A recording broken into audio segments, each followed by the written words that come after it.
The first time I saw my sister again after 6 years, she was unconscious on a hospital bed, and my parents were standing over her like I didn't exist, like I had never existed, like the daughter they threw away was nothing more than a ghost walking into the room.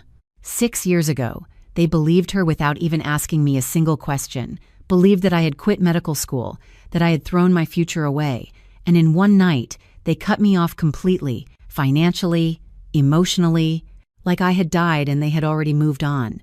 They didn't come to my graduation, they didn't show up to my wedding. They erased me so completely that even family friends stopped saying my name, and all of it started with one lie my sister told so easily, so convincingly, that my own parents chose her version of me over the truth I was living every single day. And now, standing in that ER, hearing the machines softly beeping, seeing my mother's hands trembling and my father's face pale with fear, I realized something they hadn't yet understood, something that would change everything before the night was over.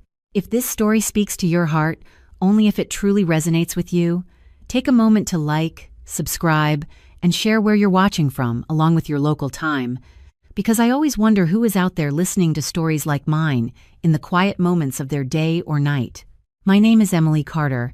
I'm 32 years old, and this was the night my family finally had to face the truth they spent 6 years running from. But to understand how we got here, you have to go back to the moment everything fell apart, to the night my sister decided to lie and my parents decided I was no longer their daughter. Before that night in the emergency room, before the silence between us became something permanent and heavy, there was a version of my life that felt almost predictable, almost safe, like everything was falling into place exactly the way it was supposed to.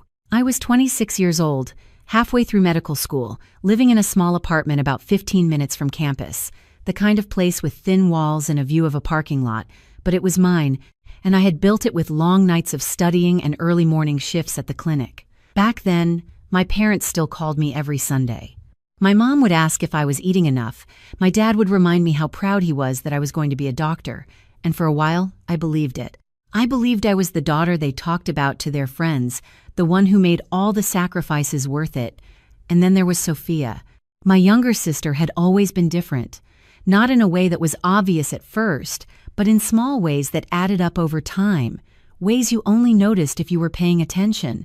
She had this way of bending the truth just enough to make herself look better, just enough to shift the blame onto someone else without anyone questioning it. Growing up, if something broke in the house, it somehow ended up being my fault, even if I had not been anywhere near it. If she missed a deadline or got into trouble at school, there was always a story, always a reason, and somehow our parents always accepted it without digging deeper. I used to think it was because she was younger, because she needed more protection, but the older we got, the more I realized it was something else. She knew exactly how to say things in a way that made people believe her, and my parents wanted to believe her. That was the part I did not understand back then. I thought love meant fairness. I thought if I worked harder, stayed out of trouble, followed every rule, it would balance out. But it never really did. Still, I kept going.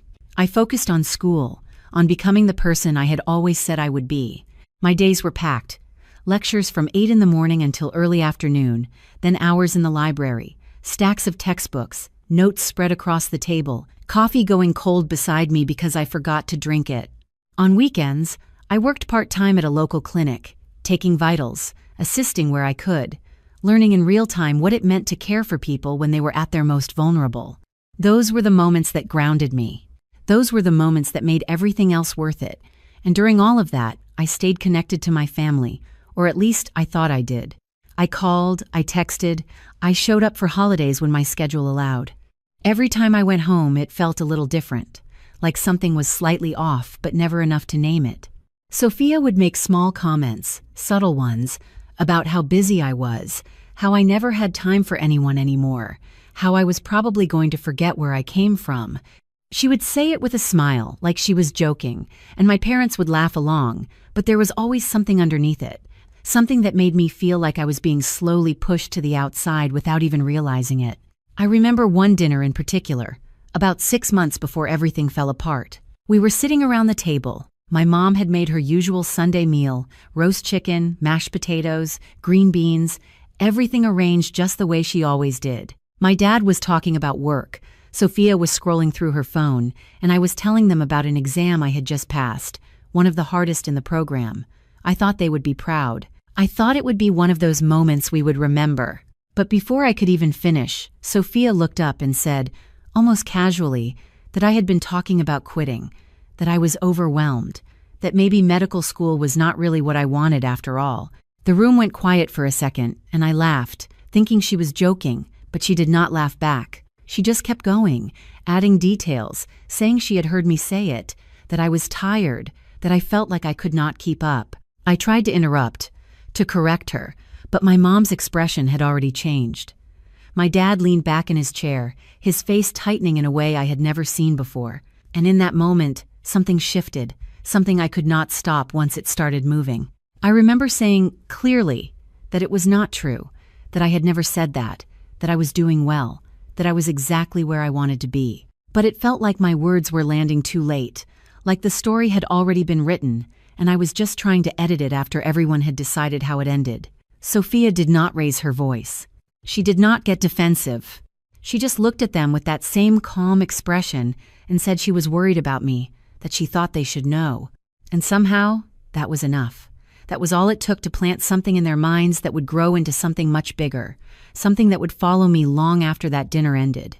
I did not know it yet, sitting there at that table, trying to defend myself over something I had never even said, but that was the beginning of the end, the moment the first crack appeared, the moment my sister's lie started to take shape in a way that would eventually cost me everything.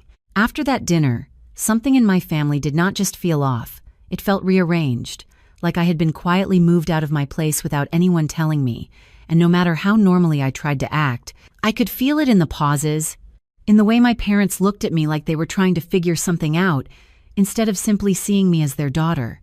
At first, it was subtle. My mom started asking questions that sounded casual, but were not, asking if I was sleeping enough, if I was feeling overwhelmed, if medical school was becoming too much for me, and every time I answered, clearly and honestly, that I was doing fine, that I was keeping up, that I was exactly where I wanted to be, she would nod but not fully believe me, like she was waiting for me to admit something she had already accepted as true. My dad became quieter around me. He used to ask about my classes, about what I was learning, about my plans after graduation, but now those conversations faded. Instead, he would change the subject or give short responses, like he was disappointed in a way he did not want to say out loud. And Sophia, she stayed the same on the surface, smiling, light, easy to be around, but there was something new in the way she watched me, like she was measuring the impact of what she had started, like she was waiting to see how far it would go. I told myself I was imagining it. I told myself that one comment at dinner could not undo years of trust, that my parents knew me better than that, but doubt has a way of growing quietly when it is fed just enough to survive. A few days later, my mom called me in the middle of the afternoon while I was between lectures, and her voice had that careful tone again, the one she used when she thought I was not telling her everything. She asked me directly if I had thought about taking a break from school, and for a second I could not even process the question because it felt so disconnected from my reality. I told her no, that I had never said that I was doing well, that my grades were solid, that I was on track, but she hesitated before responding, and that hesitation said more than anything else. She said Sophia was worried about me, that she had noticed things, that maybe I was trying too hard to keep everything together. I felt something sink in my chest at that moment, something heavy and sharp, because it was no longer just a misunderstanding. It was becoming a narrative, something they were starting to believe more than they believed me. I tried to push back, calmly, logically, explaining my schedule, my exams, my progress, even offering to show them my transcripts if that would help. But my mom gently brushed that off like it was not necessary, like the issue was not proof but perception. And that was when I realized this was not going to be easy to fix. Over the next couple of weeks, the distance grew. My calls were shorter, their responses were slower. Messages that used to get immediate replies would sit unanswered for hours, sometimes days. When I did go home again, it felt like walking into a version of my life that no longer included me the same way. Conversations would pause when I entered the room. My parents would exchange looks that they did not bother to hide well. And Sophia, she would fill the silence with small updates about her own life, her plans, her ideas, drawing their attention back to her effortlessly, like she always had. One evening, I overheard part of a conversation I was not supposed to hear.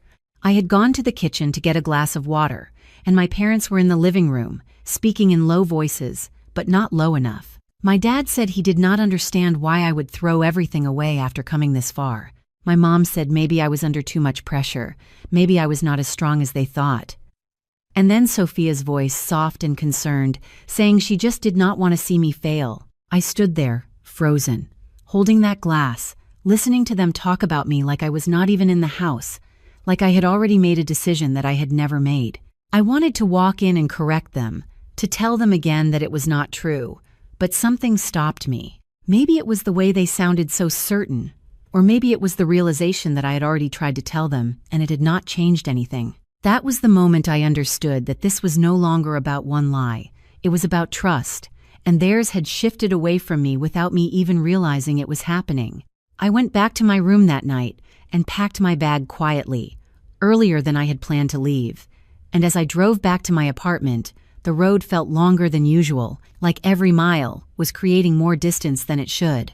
I kept thinking about what I could do differently, how I could prove myself, how I could fix something that I did not break, but the more I thought about it, the more I realized I was trying to solve a problem that existed only in their minds, built from words I never said. And that was the part that stayed with me, the part that would come back later when everything finally collapsed, the quiet understanding that no matter how hard I worked, no matter how honest I was, it would not matter if they had already decided who I was based on someone else's version of me. And I did not know it yet. But what happened next would not just change how they saw me, it would decide whether I was still their daughter at all. The next time my parents called me over, it was not for dinner or a casual visit, and I knew that before I even stepped out of my car because my mother's voice on the phone had been too formal, too controlled, the kind of tone people use when they have already made up their minds about something and are just going through the motions of including you in the conversation. I drove the familiar 20-minute route to their house, past the same gas station, the same row of oak trees lining the street, but everything felt different, like I was heading towards something I could not stop. When I walked inside, the house was quiet in a way that did not feel normal. No television in the background, no music from the kitchen, just this heavy silence that settled over everything. My dad was already sitting at the dining table, his hands folded in front of him, and my mom was standing near the counter, not moving, not smiling, just watching me like she was waiting for something. And Sophia was there too, sitting slightly to the side, calm, composed, almost like she had been expecting this moment all along. I remember thinking for a brief second that maybe this was where everything would get cleared up, that maybe they had finally decided to talk to me, to ask questions, to hear my side.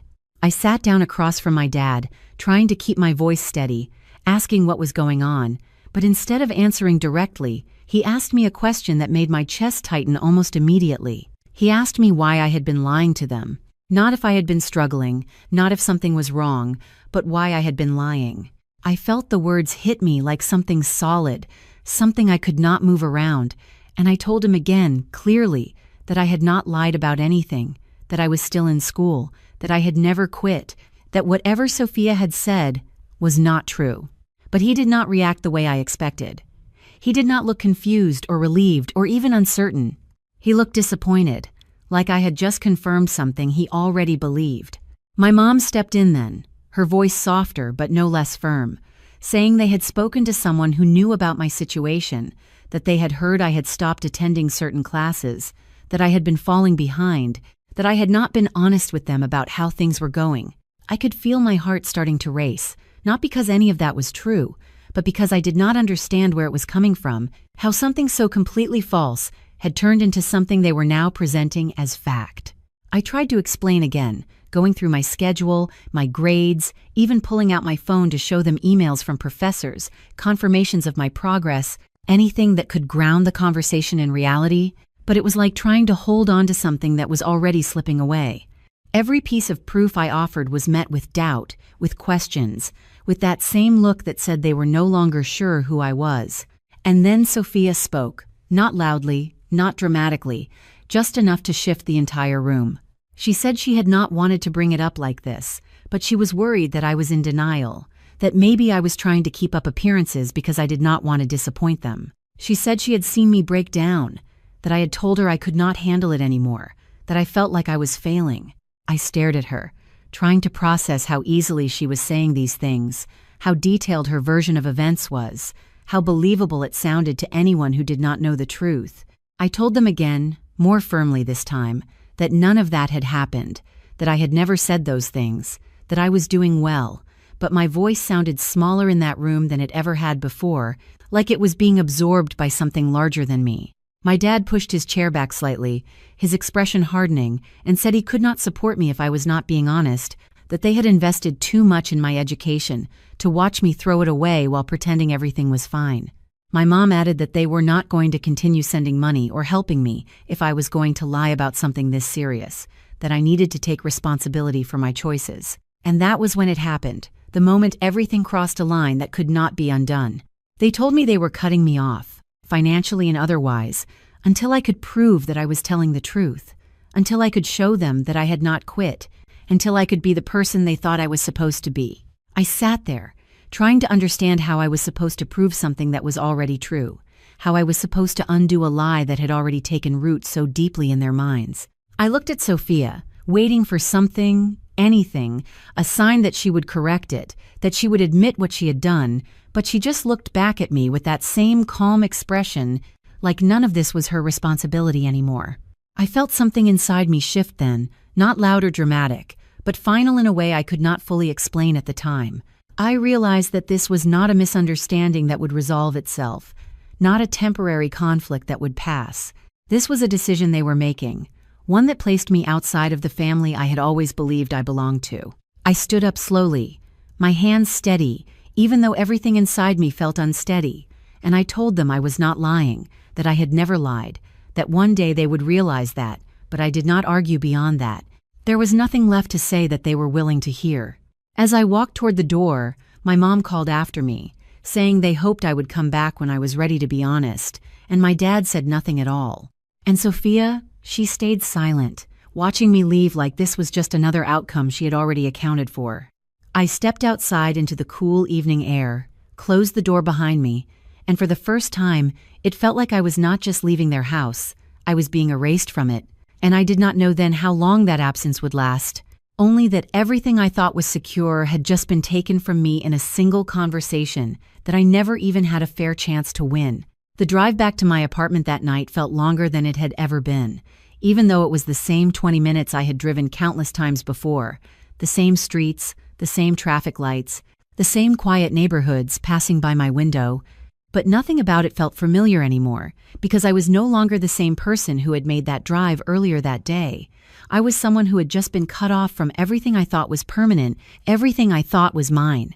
I remember gripping the steering wheel tighter than usual, not because I was afraid of the road, but because I needed something steady to hold on to while everything else felt like it was slipping away.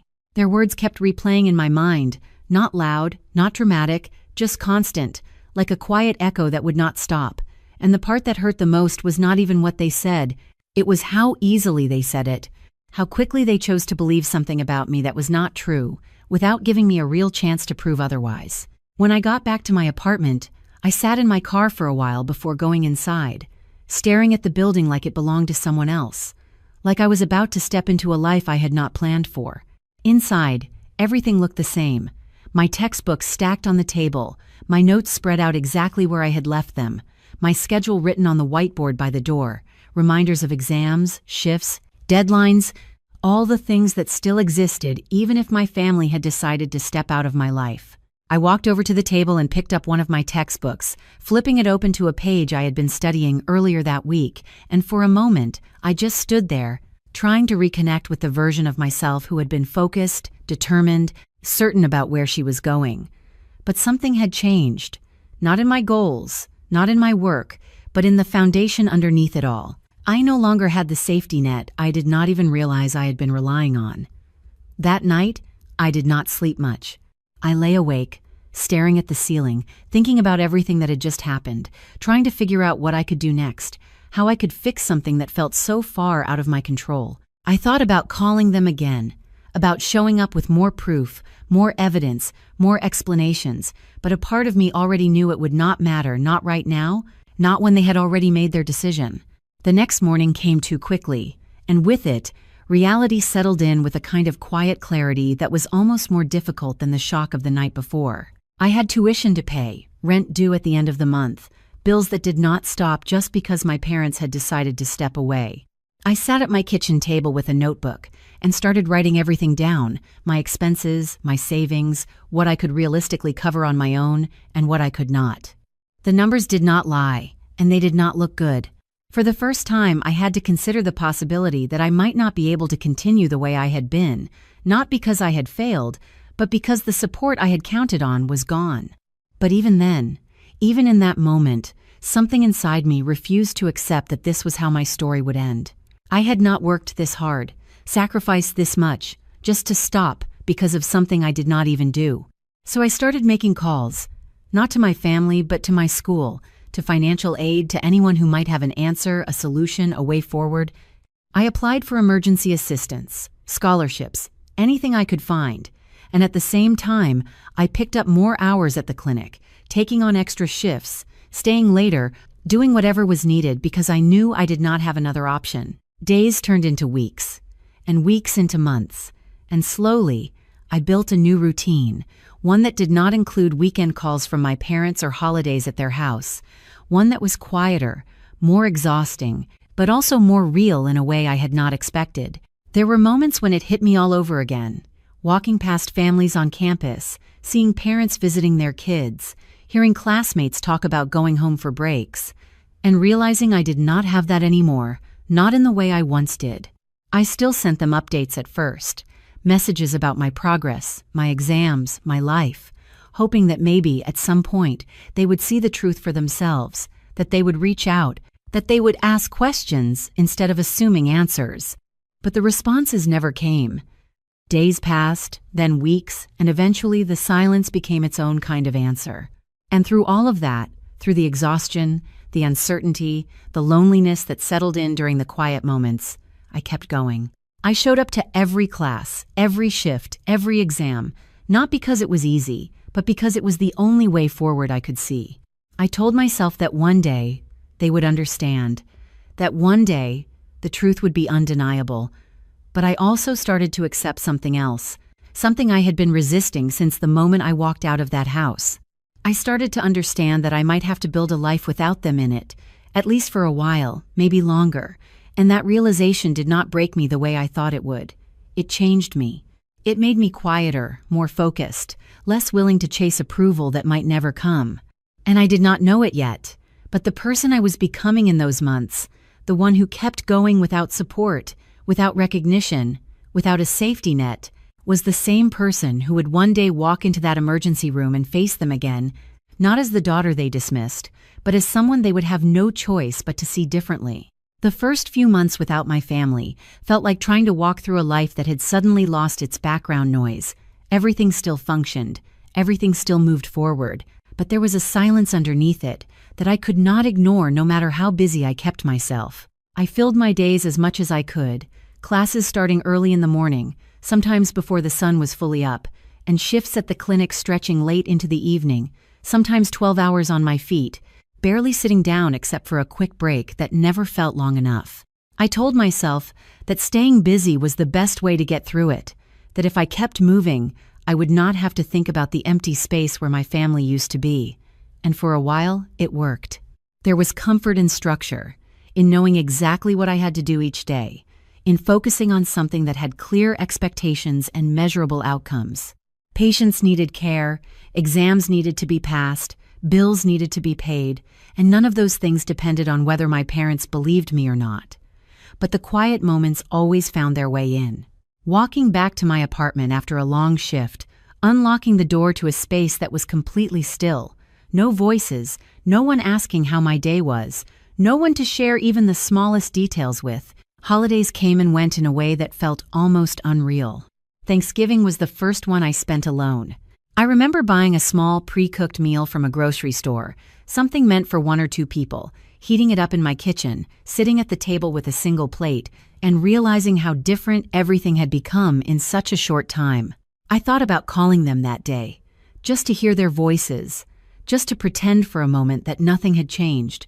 But I stopped myself because I knew what I would hear, or worse, I knew I might not hear anything at all. And that was a kind of rejection I was not ready to face again. Christmas was quieter. I worked an extra shift at the clinic, volunteered to cover for someone who wanted to be home with their family, and in a strange way, it felt easier to be there, surrounded by people who needed something real, something immediate, rather than sitting alone with thoughts that kept circling back to the same questions. Did they ever doubt what they believed about me? Even for a second, did they ever consider that they might be wrong? Or had they already moved on completely, reshaped their version of the family to fit a story where I no longer existed? I still sent messages at first, short updates, nothing emotional, just facts, letting them know I was still in school, that I was progressing, that I had not given up. I sent one on my birthday, another after passing a major exam, another when I completed a difficult rotation, small attempts to leave a trail of truth behind me, hoping that at some point they would follow it back to me. But the silence never broke.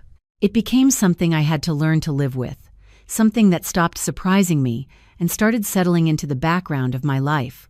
And in that silence, something else started to grow, something quieter but stronger than anything I had felt before. I became more independent in ways I had never needed to be. Every decision, every responsibility, every outcome rested on me. And while that was overwhelming at times, it was also clarifying. There was no one to disappoint except myself, no one to prove anything to except the person I saw in the mirror each morning. I stopped thinking about what my parents would say about my choices because they were no longer part of those choices. I stopped imagining their reactions to my achievements because they were not there to see them. Instead, I focused on what was in front of me, the next exam, the next shift, the next step forward. And slowly, almost without realizing it, I stopped waiting for them to come back.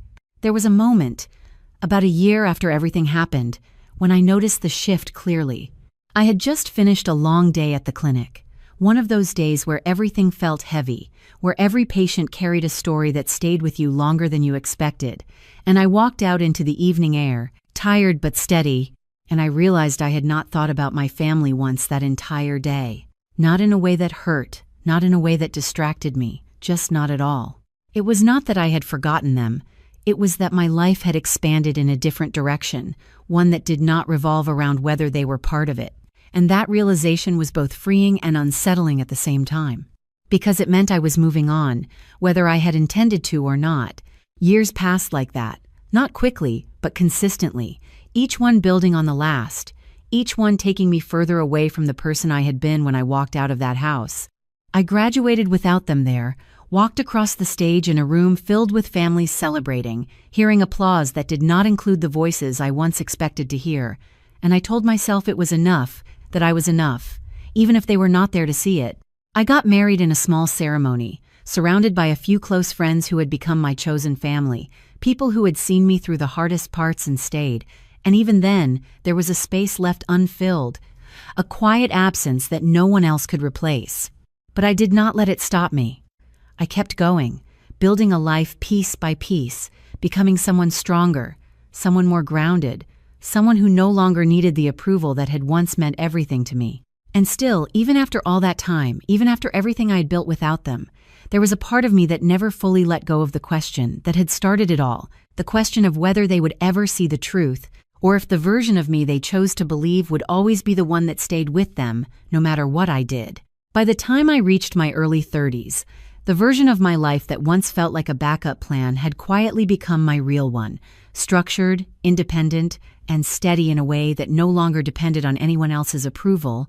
And yet there were still moments when the past would surface without warning, not loudly, but in small, precise ways that reminded me how everything had started.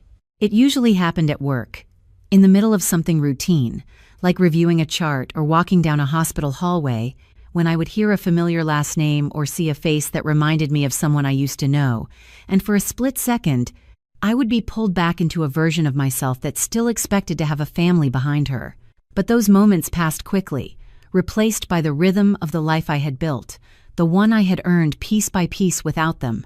I had completed my residency by then, long hours that blurred together into months of constant motion, learning, adapting, growing into the role I had once only imagined for myself, And when I finally stepped into my position as a full attending physician, it did not feel like a dramatic victory. It felt quiet, grounded, like something that had always been meant to happen, even if the path there had been more difficult than I ever expected. My colleagues knew me as someone reliable, focused, someone who stayed calm under pressure, and I think that came from everything I had been through, the way I had learned to carry things without letting them show, the way I had learned to keep moving forward even when there was no one there to notice. I had built relationships too, not in the same way I once had with my family, but in a way that felt more intentional, more honest. Daniel had been part of that, someone who came into my life during one of the most uncertain periods and stayed, not because things were easy, but because he chose to understand me in a way that did not require explanations I was not ready to give. We built something steady together, something that did not rely on the past but existed fully in the present, and for a while that was enough. Still, there were parts of my story I never fully shared, not because I was hiding them, but because putting them into words would make them feel real in a way I had learned to live without. I told him the basics, that I was not close with my family, that we had not spoken in years, but I did not go into details about the lie, about the night everything changed, about how quickly I had been erased from their lives. It felt like something that belonged to a different version of me, someone I had already moved beyond, and yet even with all that distance there were traces that never fully disappeared. I would still occasionally check my phone after major milestones, not expecting a message, but out of habit, out of a quiet part of me that had not completely stopped hoping. There were moments when I wondered how they explained my absence to others, whether they told people I had chosen to leave, whether they believed that version so fully that it had become their truth. And then there were moments when I wondered about Sophia, not in a way that held on to anger, but in a way that tried to understand how someone could create something like that and then live with it, how she carried that version of events through the years without ever correcting it. I never reached out to her, not once, because I knew that if there had been any intention to fix what she had done, it would have happened long before now. Silence over time becomes its own kind of answer. At work, I saw families every day, parents sitting beside their children, siblings supporting each other through difficult moments, and sometimes, in those interactions, I would catch glimpses of what I had lost, not in a way that overwhelmed me, but in a way that reminded me how different my path had been. And strangely, those moments did not make me feel weaker. They made me more certain of who I had become, someone who understood both sides of what it meant to be supported and what it meant to stand alone. I learned to listen more carefully, to notice the small things, to recognize when someone was holding on to something they were not saying out loud, because I had done that for so long myself. And that awareness became part of how I worked, how I connected with people, how I approached situations that required more than just technical skill. It was not something I had planned, but it shaped me in ways I could not ignore. By then, the past no longer felt like something unresolved. It felt like something completed, something that had already taken its place in the timeline of my life, separate from where I was now. I stopped asking whether they would ever realize the truth because it no longer mattered in the same way. What mattered was what I had built, what I had become, what I continued to move toward without looking back. And that sense of closure, quiet and steady, stayed with me longer than I expected. Until the night everything shifted again. Until the moment when a name appeared on a chart, a name I had not seen in 6 years, a name that pulled the past back into the present in a way I could not ignore, and suddenly, everything I thought was settled was standing right in front of me again, waiting to be faced whether I was ready or not. The moment I saw her name on the chart, it did not feel real at first, like my mind was trying to match something familiar to a place it did not belong, like seeing a word you recognize in a sentence that makes no sense. And for a few seconds, I just stood there, staring at the screen, reading it again to make sure I was not imagining it. Sophia Carter, age 29. Admitted through the emergency department less than 10 minutes ago. My hand hovered over the mouse, not moving, not clicking into the file, because part of me still believed there had to be another explanation, another person with the same name, another version of reality that did not lead back to everything I had left behind. But the system does not make those kinds of mistakes, and neither does memory.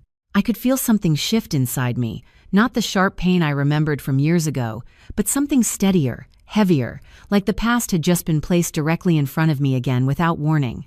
Around me, the hospital continued exactly as it always did. Monitors beeping, footsteps moving quickly down the hallway, voices calling out updates, everything operating on a rhythm that did not pause for personal history. I took a breath, steady, controlled, the way I had trained myself to do in moments that required clarity, and I opened the chart. The details were clinical, objective, stripped of anything emotional, vital signs, initial observations, notes from the triage nurse, but none of that mattered as much as the name at the top, the confirmation that this was not a coincidence, not a misunderstanding, but a direct intersection between the life I had built and the one I had left behind. I became aware of the quiet tension in my chest, not overwhelming, not paralyzing, just present, like something waiting to see what I would do next. For a moment, I considered stepping back, handing the case off to another physician, telling myself that this was too personal, that someone else could handle it just as well, that I did not need to be the one to walk into that room.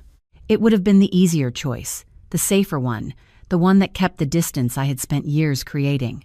But something stopped me, something that felt less like obligation and more like inevitability. I had spent 6 years becoming someone who did not run from difficult situations, someone who faced what was in front of her with clarity and control, and this was no different, even if it carried more history than anything else I had encountered. I closed the chart and picked up the file, my movements steady, practiced, the same as they would be for any other patient, and I started walking toward the emergency room. Each step felt deliberate, not slow, not rushed, just measured, like I was aware of the weight behind it but not letting it dictate my pace. As I reached the doors, I paused for a fraction of a second, not long enough for anyone else to notice, just enough to acknowledge what this moment was, what it meant, and then I pushed them open and stepped inside. The room was brighter than the hallway, filled with the focused energy of a situation still unfolding. Nurses moving around the bed, equipment in place, voices low but urgent, and for a brief moment, I saw her not as my sister, but as a patient, someone in need of care, someone whose story in that moment was defined by what was happening in that room rather than what had happened years ago. And then I saw them. My parents were standing near the edge of the room, close enough to be involved but not in the way, their attention fixed entirely on the bed, on the person lying there, and for a second, they did not notice me at all. Time seemed to stretch in that moment, not dramatically, not in a way that stopped everything, but in a way that made every detail clearer, sharper, more defined. I noticed the way my mother's hands were clasped tightly together, the way my father's posture was rigid, like he was holding himself in place, and I realized that this was the first time I had seen them in 6 years, the first time I had been in the same space as them since the night everything changed. I stepped forward, my voice calm, professional, introducing myself the same way I always did, stating my name, my role, the basics that grounded every interaction in the hospital, and that was when they looked up. It was not immediate recognition, not at first, just a glance in my direction, but then something in their expressions shifted, something that moved from routine awareness to something much deeper, something that carried the weight of memory and realization all at once. My mother's eyes widened slightly, her hands loosening just enough to show the change, and my father's gaze fixed on me in a way that felt both searching and uncertain, like he was trying to reconcile the person standing in front of him with the version of me he had held onto for years. No one spoke for a second. Not them, not me, not anyone else in the room. It was not silence in the sense that everything stopped. The machines were still running, the staff was still moving, but within that small space between us, there was a pause that held everything that had been left unsaid for 6 years. And in that moment, I realized something they had not yet fully understood. Something that would become clear soon enough, something that had already begun to shift the balance between us before a single word about the past had even been spoken.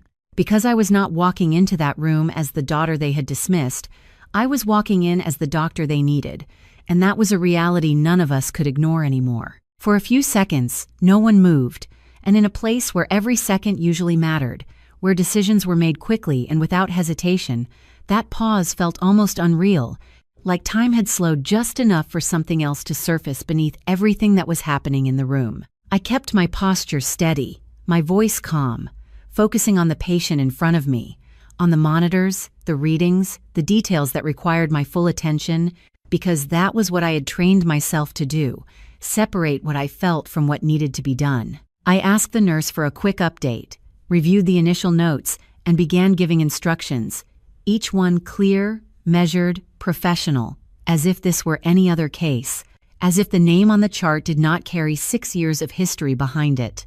But I could feel their eyes on me, both of them, my parents standing just a few feet away, watching, not interrupting, not speaking, just trying to understand what they were seeing. My mother was the first to react, her voice barely above a whisper, saying my name like she was not sure if she was allowed to say it, like she was testing whether it was real. Emily. It was soft, uncertain, almost fragile, and for a moment I felt something shift inside me, not enough to change what I was doing, but enough to remind me that this was not just another patient interaction. This was something far more complicated, something that had been waiting for this moment without either of us knowing it would happen like this.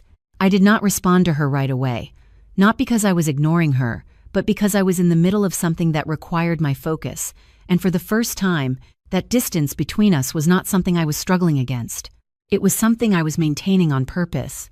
I continued assessing Sophia, checking her responsiveness, reviewing the data in front of me, speaking to the team with the same steady tone I used in every case, and slowly, the room began to move again, the pause dissolving into action, into the rhythm that defined everything inside those walls. My father finally spoke, his voice more controlled, but no less affected, asking quietly if I was the one in charge, if I was the doctor responsible for her care.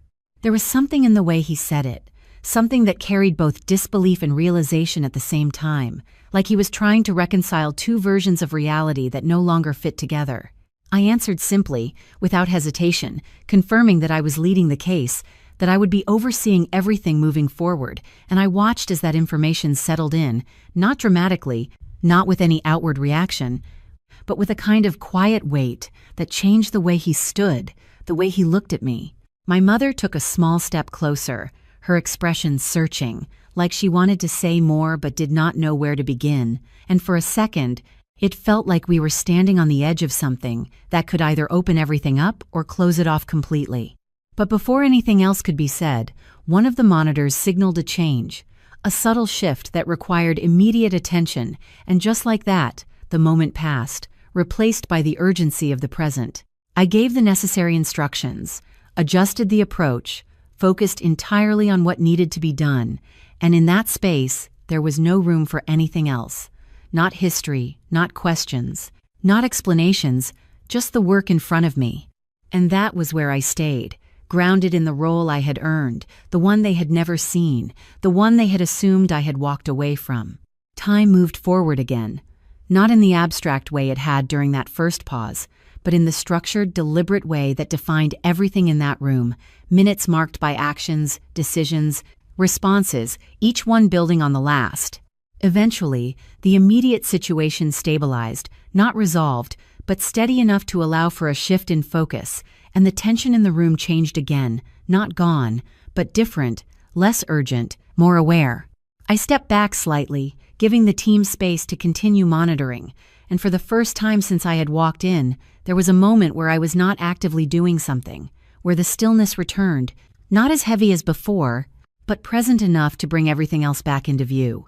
My parents were still there, still watching me, but now their expressions had changed in a way that was impossible to ignore. The certainty I had seen in them years ago, the way they had spoken to me as if they already knew the truth, was gone. In its place was something else, something quieter, something that looked a lot like doubt. My mother's eyes moved over me, taking in details she had never seen before, the way I carried myself, the way I spoke, the way I moved through the room with a kind of confidence that did not need to be explained. My father's gaze was steadier, more direct, but there was something behind it that had not been there before, something that suggested he was starting to question the version of me he had accepted without hesitation all those years ago. And in that moment, I understood something clearly, something that had been building since the second I walked into that room. This was not just a reunion. This was the beginning of something they could not control, something they could not rewrite, something that would force them to confront a reality they had avoided for 6 years. But that was not going to happen all at once. It was not going to come from one conversation or one explanation. It was going to unfold piece by piece, in ways they could not ignore, in ways that would make it impossible to hold on to the version of me they had chosen to believe. And as I stood there, looking at them, aware of everything that had led us to this moment, I realized that for the first time since that night, I was not the one trying to be heard. They were the ones trying to understand, and they were already too late to stop what was coming next. The shift after the immediate urgency passed was subtle, but it changed everything in the room in a way that could not be undone, because now there was space for questions, for recognition, for the weight of everything that had not been said for 6 years to begin pressing forward whether any of us were ready or not. I remained where I was for a moment, reviewing the latest updates, confirming that Sophia's condition was stable enough to allow for the next steps, and then I gave a few final instructions to the team, before stepping slightly away from the bed, not leaving the room, just creating enough distance to allow the situation to breathe. That was when my mother spoke again, her voice no longer just uncertain, but carrying something deeper, something closer to disbelief, as if she was still trying to understand how the person standing in front of her could exist in this way, in this place, doing what I was doing. She asked me how long I had been working here, how long I had been a doctor, the questions coming out slowly, carefully, like each one required her to adjust her understanding of reality before moving to the next.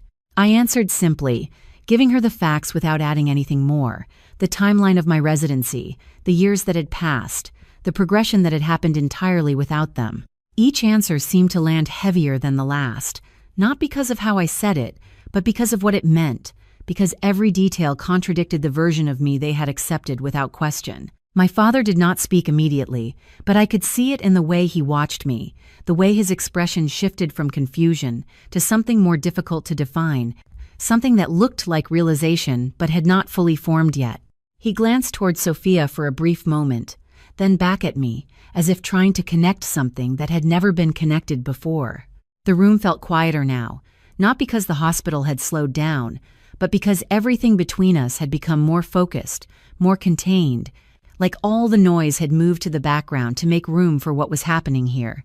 I could feel the moment approaching, not as a sudden event, but as something inevitable, something that had been building since the first time my sister spoke that lie out loud. My mother took another step closer, her eyes searching my face, and asked me directly, her voice softer now, almost careful, if I had really never left medical school, if I had truly completed everything the way I had always said I would.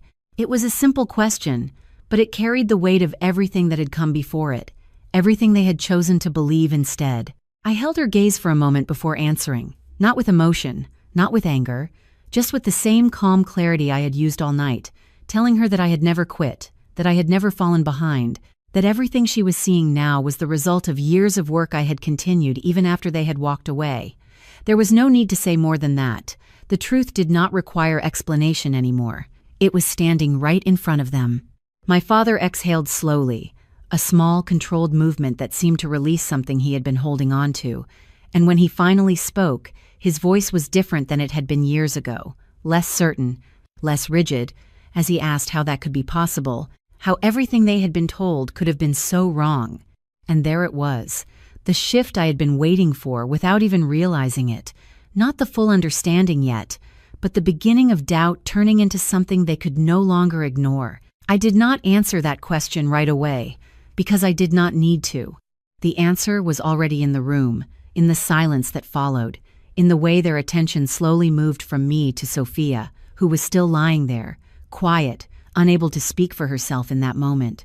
My mother looked at her, then back at me, her expression changing again, not dramatically, but enough to show that something was breaking through, something she had not allowed herself to consider before. My father's gaze stayed on Sophia longer, his jaw tightening slightly, as if he was beginning to see something he had overlooked, something that had been there all along but had never been questioned. I watched them without stepping in, without guiding the moment, because this was not something I needed to explain. This was something they needed to realize on their own. For 6 years, I had tried to tell them the truth, to show them, to give them every opportunity to listen, and they had chosen not to. This moment was different, not because I was saying anything new, but because they were finally in a position where they had to face it. A nurse approached me quietly with an update, and I acknowledged it, stepping slightly to the side to review the information, maintaining the balance between my role in the room and everything else unfolding around me. And as I stood there, reading through the latest details, I could still feel their attention, still sense the shift happening behind me, the gradual unraveling of something that had been held together for far too long. When I turned back, my mother was looking at me differently, not just with confusion or uncertainty, but with something that resembled regret, though it was too early to name it fully. My father's expression was harder to read, but there was no trace of the certainty he once carried, no sign of the unquestioning belief that had defined that night 6 years ago. Instead, there was something else, something quieter, something that suggested he was starting to see the consequences of that decision in a way he had never allowed himself to before. And in that moment I understood something clearly, something that settled into place without any need for confirmation. This was no longer about proving anything. That part was over. The truth had already done what it needed to do. What came next would not be about convincing them. It would be about what they chose to do with what they were finally beginning to understand, and whether that would be enough to change anything at all. The room did not return to normal after that moment. It only shifted into something quieter and far more revealing, like everything that had been hidden for years was now sitting just beneath the surface, waiting for the smallest push to come into view. I stayed focused on my responsibilities, reviewing Sophia's condition, coordinating with the team, making sure every step was handled with precision, because that was what mattered most in that moment. But even as I worked, I could feel the change in the atmosphere, the way my parents no longer stood with the same certainty they had carried before, the way their attention kept returning to me, not as someone they dismissed, but as someone they no longer understood. After a while, Sophia began to regain more awareness, not fully alert yet, but responsive enough that the room shifted again, this time toward her, toward the reason we were all there. My mother moved closer to her immediately, her voice soft, filled with concern, calling her name, asking if she could hear her, and for a brief moment, it looked like everything might return to the familiar dynamic they had always known, the one where Sophia was at the center and everything else adjusted around her. But it did not unfold that way, because now there was something else in the room, something that could not be ignored, something that had already begun to change the way they saw everything. Sophia's eyes opened slowly, unfocused at first, then gradually settling, and when they landed on me, there was a flicker of recognition that passed across her face, quick but unmistakable. For a second, she did not say anything, just stared, like she was trying to decide whether this was real or something her mind was creating in the confusion of the moment.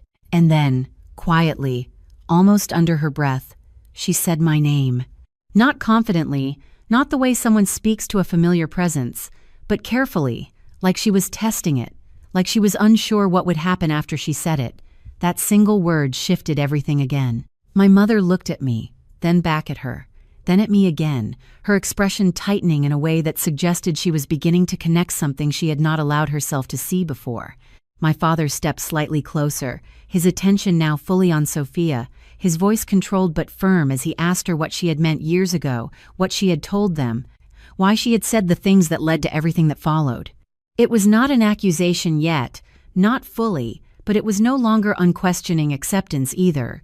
It was the beginning of something else. Sophia hesitated, her gaze moving between them and me, and in that hesitation, there was more truth than anything she could have said immediately. I watched her carefully, not with anger, not with expectation, just with a kind of steady awareness, because whatever happened next was not something I needed to control. This was theirs to face. She shifted slightly, her voice still weak but clear enough to be heard, and she said she had been trying to help, that she thought I was struggling, that she believed I was overwhelmed and did not want to admit it.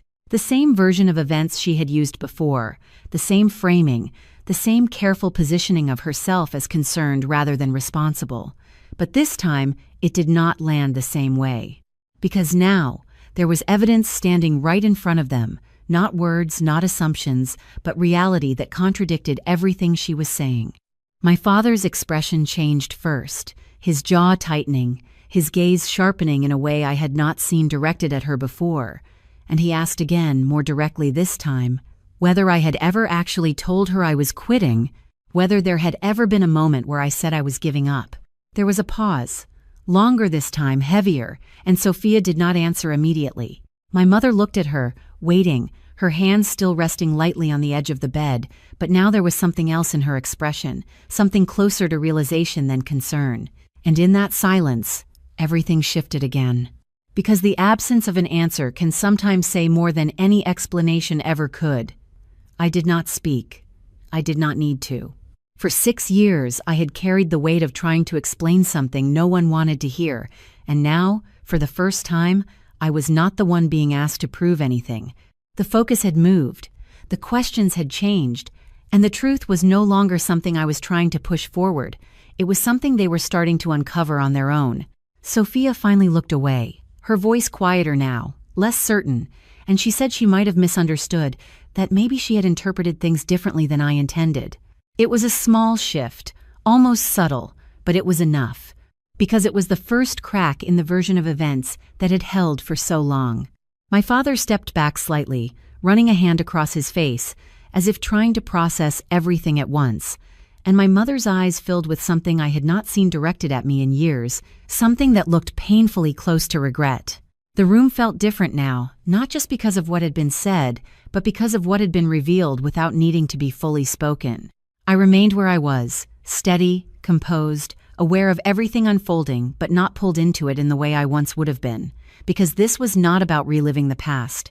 This was about the present, about what they were seeing now, about the reality that stood in front of them and could no longer be ignored. And as I looked at them, at the way their certainty had dissolved into something far more complicated, I understood that the truth had finally reached them, not through arguments or explanations, but through something much simpler, something they could not deny, and that was something no one could take away anymore. In the days that followed, everything settled into a kind of quiet that felt different from the silence I had lived with for 6 years. This time it was not empty, it was clear, like something unresolved had finally been brought into the light and could no longer follow me in the same way. Sophia recovered steadily, her condition stabilizing under the care of a full team, and I remained professional throughout, checking in when necessary, making decisions where needed, but never stepping beyond the role I had earned. My parents stayed close during those days, but something about them had changed in a way that was impossible to ignore. They no longer spoke with certainty, no longer assumed, no longer acted like they already knew who I was. Instead, they watched, they listened, they hesitated, as if every word now carried weight they had never considered before. My mother tried to speak to me more than once, her voice softer than I remembered, her words slower, like she was choosing them carefully for the first time, but I kept my responses calm and limited, not out of anger, but out of understanding. Some things cannot be undone by a single conversation, no matter how sincere it may be. My father approached me once, standing beside me in the hallway outside the room, and for a moment, neither of us spoke. Then he said he had been wrong. Not loudly, not dramatically, just simply, like it had taken him years to reach a sentence that should have come much sooner. I nodded, acknowledging it, but I did not fill the space with forgiveness or resolution, because I had learned that closure does not always come from what others say. It comes from what you choose to carry forward and what you decide to leave behind. When Sophia was well enough to speak more clearly, she avoided looking at me at first, her confidence gone, replaced with something quieter, something closer to awareness, and when she finally did meet my eyes, there was no explanation that followed, no attempt to rewrite what had happened. Just a silence that said more than anything she could have offered. And strangely, that was enough. Not because it fixed anything, but because it confirmed what I had already known for years. Before I left the hospital that final day, my mother asked if we could start over, if there was a way to rebuild what had been broken. And I looked at her, really looked at her, not as the person who had hurt me, but as someone who was now standing in front of a truth she could not ignore. I told her that I did not know what the future would look like, that some distance might always remain, but that I had already built a life that was full, steady, and my own, and I was not willing to lose that again trying to return to something that once erased me so easily. She nodded, tears in her eyes, not arguing, not insisting, just accepting something she could not change. And as I walked away from that hospital, the same doors I had walked through at the beginning of that night, everything felt different. not because the past had been rewritten, but because it no longer had the same power over me. My life now is not perfect, but it is honest, it is grounded, and most importantly, it belongs to me. I have learned that love without truth is fragile, that trust once broken cannot simply be restored with words, and that your worth is not something anyone else gets to define, no matter how close they are to you. And if you are listening to this, and you have ever been misunderstood, overlooked, or hurt by the people who were supposed to stand beside you, I want you to know that your story does not end there, that you are allowed to grow beyond what they believed about you, and you are allowed to build a life that reflects who you truly are, not who someone else decided you should be. Thank you for staying with me through this story, for listening, for understanding, for being part of something that reminds us we are not alone in the things we carry. And if this story resonated with you, I would really like to hear from you. What is something you had to overcome on your own when no one believed you?